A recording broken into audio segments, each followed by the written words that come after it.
நீ எதுக்கு இப்ப அத பத்தி பேசுற? நான் பேசாம வேற யாரு பேசுவாங்களா? இங்க பாரு மாமா, 9 மணிக்கு கல்யாணத்துக்கு அப்புறம் வேலைக்கு போயிடணும். 6 மணிக்கெல்லாம் திரும்பி வந்துடணும். அதுக்கப்புறம் பைக்ல ஸ்பீடா சுத்தக்கூடாது. பொண்ணை பின்னாடி வச்சுட்டு எங்கேயும் ஊரெல்லாம் சுத்திட்டு இருக்க கூடாது. புரியுதா? ஏய் இத பாரு, இந்த மாதிரி எல்லாம் எனக்கு ஆர்டர் போட்டிருந்த கடுப்பாயிடுவேன், தெரிஞ்சுக்கோ. சரி சரி, சாரி சாரி, கோச்சுக்காதீங்க மாமா. வாங்க சாப்பிடலாம். என்ன பொண்ணும் இவள என்ன பண்றது? துளசி வேணாம் துளசி, அம்மா போட தான் நான் சாப்பிடுவேன். அம்மா வரதுக்கு லேட் ஆகும் மாமா. அது வரைக்கும் வயித்த காய போட முடியுமா சொல்லுங்க? கொஞ்சம் சாப்பிடுங்க வாங்க. வேணாம் வேணாம், எனக்கு வேணாம். கொஞ்சம் சாப்பிடுங்க.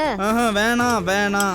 நீங்க சொன்ன கேக்கலல்ல, இருங்க நானே ஊட்டி விடுறேன். ஏ துளசி, ஏன் இப்படி தொல்லை பண்ற? அம்மா போட்டா தான் சாப்பிடுவேன்னு சொல்றேன்ல. அம்மா வரதுக்கு லேட் ஆகும் மாமா. இல்ல இல்ல, ஏய் வேணாம் விடு, வேணாம் விடு. ஒரு வா தொல்லை பண்ணாத விடு, அம்மா போட்டா. ஏய் சொன்னா கேளு, வேணாம். ஒரு வா மாமா ப்ளீஸ். ஏ மாமா இல்ல, ஏ மாமா இல்ல, வேணாம் துளசி விடு. உன் தொல்லை தாங்க முடியல, விடு மாமா. இருந்தா அவ்வளவுதான், நான் வரேன். ஒரு வா மாமா.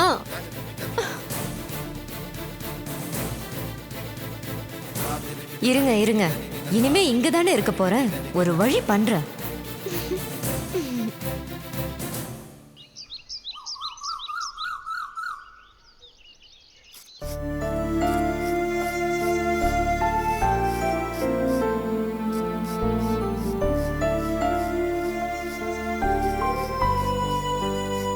என்னம்மா பாரதி, காய்கறி நறுக்கிட்டு இருக்கியா? அடடே, கேரட்டு, கொடமிளகா, இதெல்லாம் போட்டு ஸ்பெஷலா குருமா பண்ணுவியா? எனக்கு பிடிக்கும்னு அதை பண்ண போறியாக்கும். ஆமா, இப்போ உன் தலைவலி எப்படி இருக்கு? பரவாயில்ல. காஃபி அப்படி வச்சிருக்கா, காஃபியோட குடிக்கல நீ? நீங்க வேணா குடிங்கண்ணே. எனக்கு வேணாமா, காலையில நான் குளிக்க போறதுக்கு முன்னாலேயே துளசி கொடுத்துட்டா, சாப்பிட்டேன். என்ன பாரதி, நானும் வந்ததுல இருந்தே பாத்துக்கிட்டு இருக்கேன், உன் முகம் ஒரு மாதிரியா இருக்க. சொல்லு பாரதி, மாப்பிள்ளைக்கு உனக்கு ஏதாவது பிரச்சனையா? அதெல்லாம் ஒண்ணும் இல்லைண்ணே. சரி சரி, நான் ஏதோ ஞாபகத்துல வேற எதையோ பேசிக்கிட்டு இருக்கேன், சொல்ல வந்த விஷயத்தையே மறந்துட்டேன். நான் அப்பவே சொல்லணும்னு நினைச்சேன், ஆனா சம்மந்தி இருந்ததுனால மனசு விட்டு உங்ககிட்ட என்னால எதையுமே பேச முடியலம்மா. என்னதான் அவர் என் மனசை புரிஞ்சுக்கிட்டவரா இருந்தாலும் அவரை வச்சுக்கிட்டு உங்ககிட்ட எல்லாத்தையும் நான் பேச முடியாது இல்லையா? அவர் சொன்னாரு, உன் பிரச்சனை எல்லாம் முடிஞ்சதுக்கு அப்புறம் நீ கிராமத்துக்கு போகலாம்னு. ஆனா என் பிரச்சனை இப்ப ரொம்ப பெருசாயிடுச்சு, என்னால இப்ப கிராமத்துக்கு போக முடியாதுமா. என்னென்ன சொல்றீங்க? ஆமாம்மா, அந்த ஊரை விட்டு என்னை ஒதுக்கி வச்சுட்டாங்க. இதுக்கு மேலே நான் அங்க போனேன்னா அங்க யாரு என்ன மதிப்பாங்க? அந்த ஊர்ல எனக்கு என்னமா மரியாதை இருக்கும்?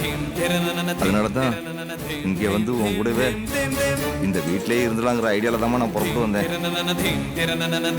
என்னென்ன இப்படி சொல்றீங்க? சம்பந்திங்கிற முறையில நீங்க எப்ப வேணாலும் வரலாம் போலாம், உங்களுக்குன்னு ஒரு மரியாதை இருக்குன்னு. ஆனா நீங்க இங்கேயே தங்கிட்டா எல்லாரும் என்னென்ன நினைப்பாங்க? வாழ வந்த என்னென்ன நினைப்பாங்க? என்னால என்னைக்குமே உனக்கு தர்ம சங்கடம் ஏற்படாதுமா.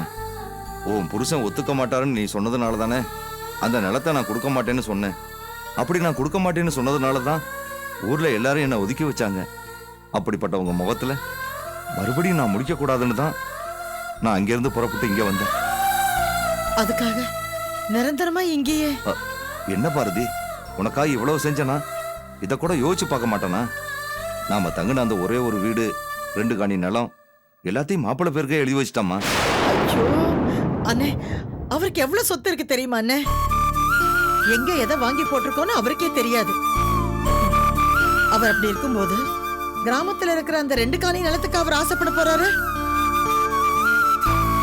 உங்களுக்கு புரிய மாட்டேங்குது. உங்களுக்கு எப்படி புரிய வைக்கணும்னு எனக்கும் தெரிய மாட்டேங்குது. பாரதி, நீ சொல்றது என்னமோ வாஸ்தவம் தாமா. ஆனா என்ன இருந்தாலும் நான் என் பொண்ணுக்கு கல்யாணம் முடிகிற வரைக்கும் தானே நான் இங்க இருக்க போறேன். அதுக்கப்புறம் நான் உண்டி கட்ட தானே நான் என் வழியை பார்த்துட்டு எங்கேயாவது போயிடறேம்மா. நான் அதுக்கு சொல்ல வரலண்ணே. பின்ன வேற எதுக்குமா சொல்ல வர? இப்பவே நான் எப்படின்னா அவர்கிட்ட கல்யாணத்தை பத்தி பேச முடியும்? ஏன் என்ன இப்பதான் புதுசா உன் புருஷன்கிட்ட இதை பத்தி பேச போறியா? இதுக்கு முன்னாடி எத்தனையோ தடவை நீ அவர்கிட்ட இதை பத்தி பேசியிருக்க. பெரியவர் தான் இதுக்கு ஒத்துக்கிட்டு இருக்காரு. ராஜேஷும் படிப்பு முடிச்சுட்டு சும்மா தான் இருக்கான். இப்ப அவங்க 2 பேருக்கும் கல்யாணம் பண்ணி வைக்கிறதுல அப்படி என்ன பெருசா பிரச்சனை வந்துட போகுது? நீங்க உங்க சைடு மட்டுமே யோசிக்கிறீங்க, என் நிலைமையை பத்தி யோசிக்கவே மாட்டேங்கிறீங்க. என்னம்மா உன் நிலைமை? அப்ப இந்த கல்யாணத்துல உனக்கு கொஞ்சம் கூட இஷ்டம் இல்லைன்றியா? ஐயோ, நான் அப்படி எங்க நான் சொன்னேன்? பின்ன என்னதான் சொல்ல வர? எனக்கு புரியலம்மா. இத பாருமா பாரதி, நானும் இந்த வீட்டுக்கு எத்தனையோ தடவை வந்திருக்கேன். நான் என் பொண்ணு கல்யாணத்தை பத்தி பேசியிருக்கேன். ஆனா இந்த தடவை அப்படிலாம் இல்லம்மா. என் பொண்ணு கல்யாணத்தை பத்தி தீர்மானமா ஒரு முடிவெடுக்க வேண்டிய நிலைமையில வந்திருக்கேன். ஏன்னா நாங்க இங்க அகதிகளா வந்திருக்கோம்மா. ஏமா கண் கலங்குற? ச்சே, நான் ஒருத்தன் வந்ததும் வராததுமா உங்ககிட்ட ஏதோ பேசி உன்னை கண்கலங்க வைக்கிறேன். ஐயோ, நான் எதுக்குனே அழ போறேன்? ரொம்ப தலையை வலிக்குதா, அதான் கண்ணில் தண்ணி வருது. வேற ஒண்ணும் இல்லையே. இல்ல ஏதாவது இருக்கா? அப்படி இருந்தா அண்ணங்கிட்ட சொல்லிடுமா. என்னென்ன சொல்றீங்க? ஆமா பாரதி, நானும் பல தடவை கேட்டுட்டேன். மாப்பிள்ளை கிட்ட இருந்து சரியான பதில் எதுவும் வர்றதா தெரியல. உங்ககிட்டயும் வெக்கத்தை விட்டே இப்ப கேட்டேன். நீயும் புடி கொடுக்காம பேசிட்டு இருக்க. எனக்கு ஒரு விஷயம் மட்டும் புரிய மாட்டேங்குது. மாப்பிள்ளை நம்ம ராஜேஷ்க்கு வேற எங்கேயாவது பெரிய இடத்துல பொண்ணு பாக்குற ஐடியால இருக்காரா, இல்ல பாத்துக்கிட்டு இருக்காரா? ஐயோ, தேவையில்லாம மனசை போட்டு குழப்பிக்காதீங்கண்ணே ப்ளீஸ். பெரியவன் இருக்கும்போது எப்படி சின்னவருக்கு பண்றதுன்னு தான் எல்லாருமே கொஞ்சம் யோசிச்சுட்டு இருக்காங்க.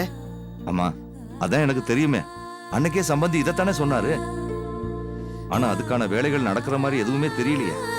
இன்னும் அவன் ஃபாரின்ல இருந்து வரலையே. பின்ன எப்ப அவன் வர்றது, அவனுக்கு பொண்ணு பாக்குறது, அவன் கல்யாணத்தோட இந்த கல்யாணத்தையும் சேர்த்து பண்றது, இதெல்லாம் எப்போன்னு எனக்கு தெரிய வேணாமா? தெரிஞ்சா தானே என் மனசு ஆறும். சரி விடுமா, நான் இதுக்கு மேலேயும் உன்னை தொந்தரவு பண்ண விரும்பலம்மா. ஏற்கனவே தலைவலிக்கிற. நடக்கிறது நடக்கட்டும்.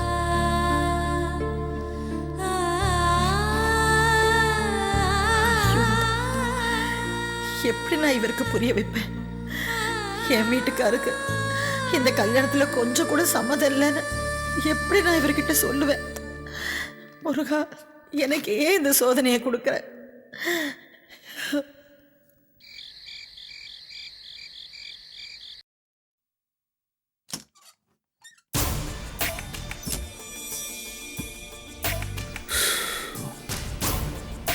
என்னங்க,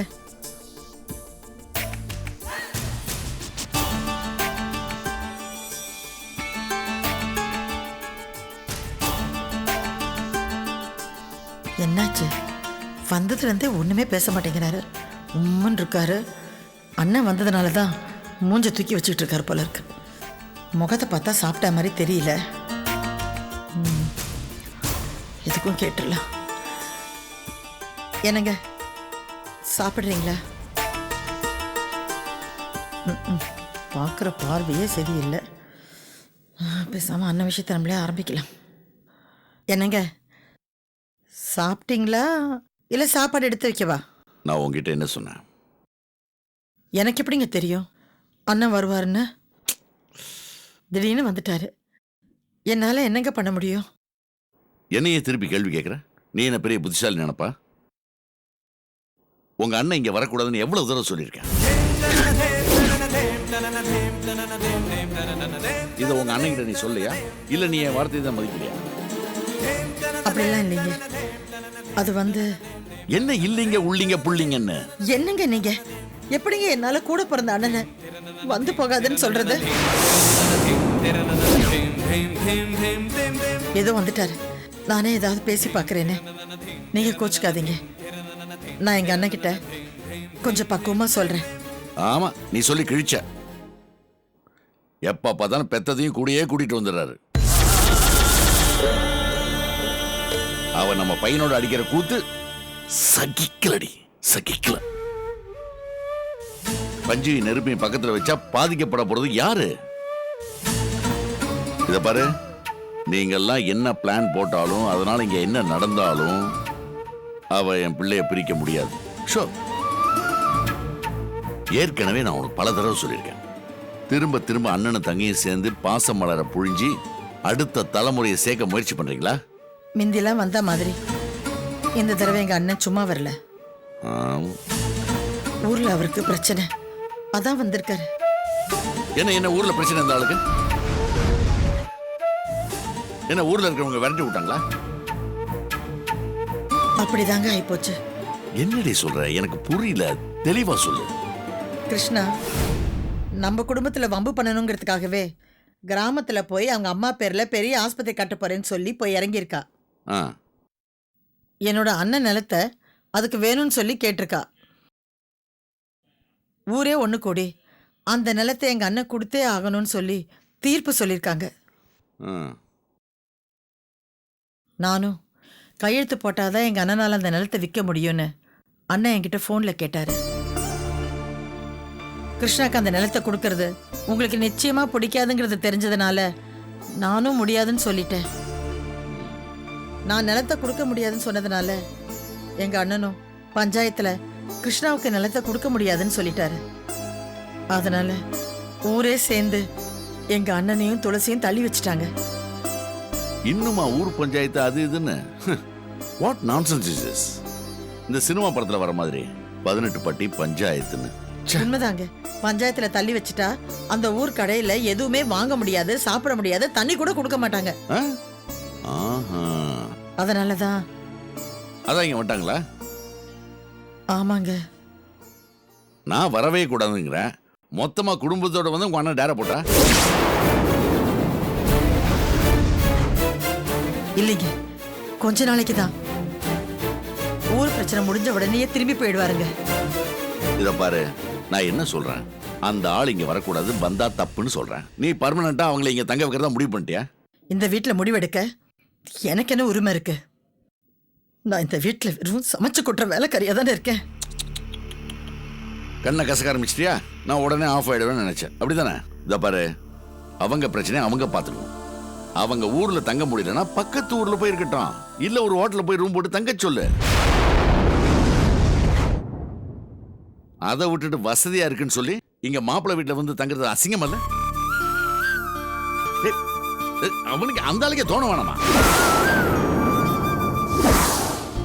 என்னதான் நான் இங்க வாழ் வந்துட்டாலும் என் கூட பிறந்த அண்ணனை ஒரு வழியும் இல்லாம அம்போ நிக்கும் போது என்னால எப்படிங்க உடனே கிளம்புன்னு சொல்ல முடியும்? உங்க பேச்சை என்னால தட்ட முடியல. அந்த பக்கம் எங்க அண்ணனோட நிலைமையை பார்த்து என்னால எந்த உதவியும் செய்ய முடியல. நான் படுற அவஸ்தை அந்த ஆண்டவனுக்கு தாங்க தெரியும். ஏன் அந்த கடவுளை என்ன எப்படி கஷ்டப்படுத்துறானோ தெரியல. எனக்கு பிடிக்காத விஷயங்கள் இந்த வீட்டுல நடக்கிறத பார்த்து நான் படுற அவஸ்தை அந்த ஆண்டவனுக்கு தான் தெரியும். ஏதோ வந்து தொலைச்சிட்டாங்க, ராத்திரியா இருக்க, இருந்துட்டு போ சொல்லு. இந்த பாரு, காலையில அந்த 2 பேரும் இங்க இருக்க கூடாது, காஃபி கூட கொடுக்க கூடாது. என்னங்க இப்படி சொல்றீங்க? எங்க அண்ணன் இந்த நிலைமையில நான் எப்படிங்க போன்னு சொல்ல முடியும்? நாங்க 2 பேரும் தனியாளா இருந்தோம்.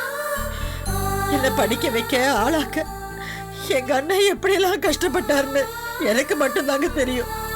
முடியாதுங்க, முடியாது. அவரை போய் என்னால போங்க அண்ணன்னு சொல்லவே முடியாதுங்க. உன்னால முடியலன்னு சொல்லு, உங்க அண்ணனை நான் ஹேண்டில் பண்ணிக்கிறேன்.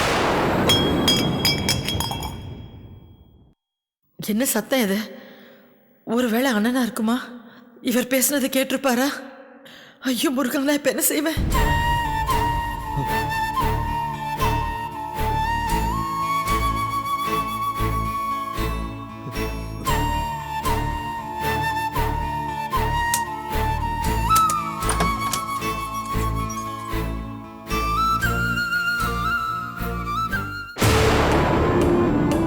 யாரா இருக்கும்?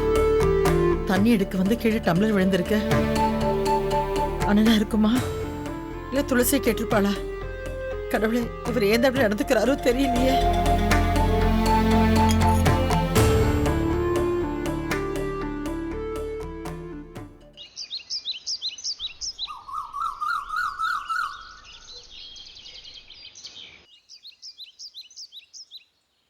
உங்க அண்ணன் இங்க வரக்கூடாதுன்னு எவ்வளவு தூரம் சொல்லியிருக்கேன். என்னங்க நீங்க? எப்படிங்க என்னால கூட பிறந்த அண்ணனை வந்து போகாதுன்னு சொல்றது? திரும்ப திரும்ப அண்ணனும் தங்கையும் சேர்ந்து பாச மலரை புழிஞ்சி அடுத்த தலைமுறையை சேர்க்க முயற்சி பண்றீங்களா?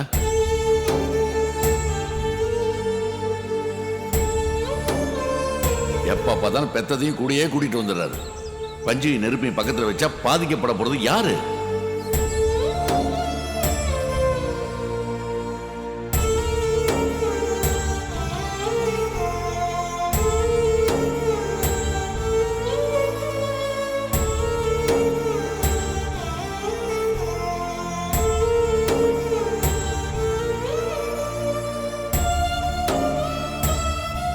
அண்ணே இந்தாங்கண்ணே காஃபி.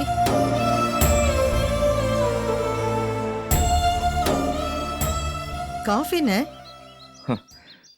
காஃபில கொஞ்சம் விஷத்தை கலந்து கொடுத்துருமா. சந்தோஷமா குடிச்சிட்டு ஒரே அடியா போயிடுறேன். என்னண்ணே ஏன் இப்படிலாம் பேசுறீங்க? வேற எப்படி பேச சொல்ற? நீ இப்ப எல்லாம் விஷமா தானே மாறிக்கிட்டு இருக்க. நான் உங்களுக்கு விஷமா? என்னண்ணே எப்போ இல்லாம இப்படிலாம் பேசுறீங்க? இப்பதானமா தெரிஞ்சது. இதுக்கு முன்னாடியே தெரிஞ்சிருந்தா இந்த வீட்டு வாசப்படியே நான் மிதிச்சிருக்க மாட்டேமா. நான் உனக்கு என்னம்மா குறை வச்சேன்? எந்த குறையும் வைக்கலையே. என் வசதிக்கு மீறி நீ ஆசைப்பட்டதை விட ஒரு பெரிய இடத்துல உன்னை கல்யாணம் பண்ணி கொடுத்தேன். இல்ல எனக்கே தெரியாம நான் உனக்கு இது வரைக்கும் ஏதாவது குறை வச்சிருக்கனா? அதான் இப்படி நம்ப வச்சு என்ன கழுத்த இருக்கிறியா? என்ன நான் உங்களை கழுத்த இருக்கிறேனா? நீங்க என்ன பேசுறீங்க? ஏன் இப்படி பேசுறீங்கன்னு எனக்கு ஒண்ணுமே புரியல. ஏமா நடிக்கிற? இப்ப கூட எதுவுமே தெரியாத மாதிரி இப்படி நடிக்கிறியே.